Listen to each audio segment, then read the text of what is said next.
Et on revient ensemble avec le décryptage de Julia Sigur sur ce fameux dôme de chaleur pour tout comprendre. Bonjour Julia. Alors, bonjour Elisabeth. on va s'intéresser dans un premier temps à la situation en France. Plusieurs départements ont été placés en vigilance orange canicule pour la journée. Oui, effectivement, 7 départements en tout. Les Alpes-Maritimes, la Haute-Corse, la Corse du Sud, le Vaucluse, le Var, les Alpes de Haute-Provence et les Pyrénées-Occidentales. Mais évidemment, vous avez aussi d'autres régions adjacentes qui vont connaître des pics de chaleur ce mardi, mercredi également. Ailleurs dans le monde, des records de chaleur ont été battus, notamment un petit peu partout. On étouffe notamment aux États-Unis. Vous l'avez montré tout à l'heure, ces images dans la vallée de la mort, mais aussi au Texas particulièrement. Au Mexique, la situation est extrêmement compliquée aussi. En Chine, de l'autre côté du monde, en Asie, effectivement, on connaît aujourd'hui des températures extrêmement élevées. 50 degrés, par exemple, à Sambao. En Grèce, plusieurs incendies se sont déclarés ce lundi, entraînant l'évacuation notamment de certaines zones balnéaires, notamment à 80 km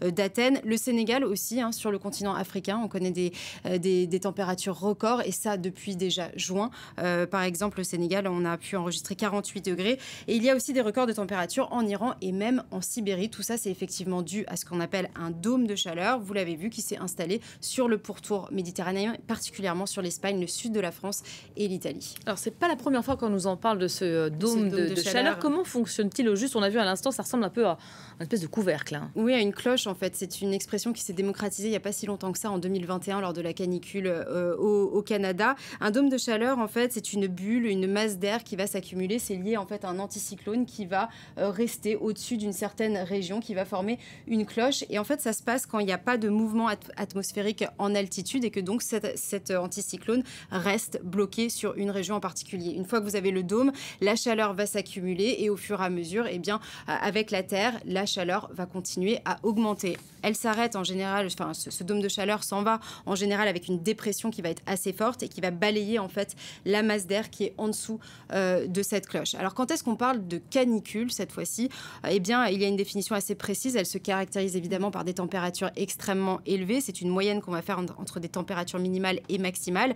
Et il faut que ces températures persistent nuit et jour pendant au moins 3 jours. Là, ça va être le cas apparemment ce soir, la nuit prochaine, où les températures ne sont pas censées redescendre. Effectivement, pendant au moins 3 jours. Voilà, l'OMM qui a d'ailleurs alerte sur le risque de crise cardiaque accrue ces prochains jours. Et d'ailleurs, on reviendra sur les risques de la santé demain lors d'une autre chronique sur les risques vraiment liés à la chaleur. D'accord, alors ces chaleurs qui sont une réalité prévue pour plusieurs jours, plusieurs semaines, on l'imagine, elles sont dues à quoi exactement? Alors, les scientifiques ne savent pas exactement, mais en tout cas, dans une étude récemment publiée dans la revue Nature, pour ce qui est de l'Europe, en tout cas de l'augmentation des températures en Europe, eh bien, ils évoquent la piste du jet stream. Alors, on connaît tous le jet stream, c'est ces vents violents en moyenne altitude qui circulent d'ouest.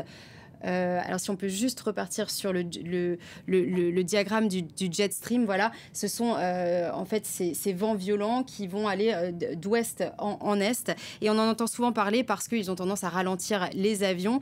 Et ce qu'il se passe en fait de plus en plus, c'est que ce jet stream a tendance à se séparer en deux. Et du coup, vous avez un pan du jet stream qui va du coup devenir beaucoup moins puissant et qui va ne plus pouvoir créer ces perturbations, apporter de la pluie et retirer ces anticyclones.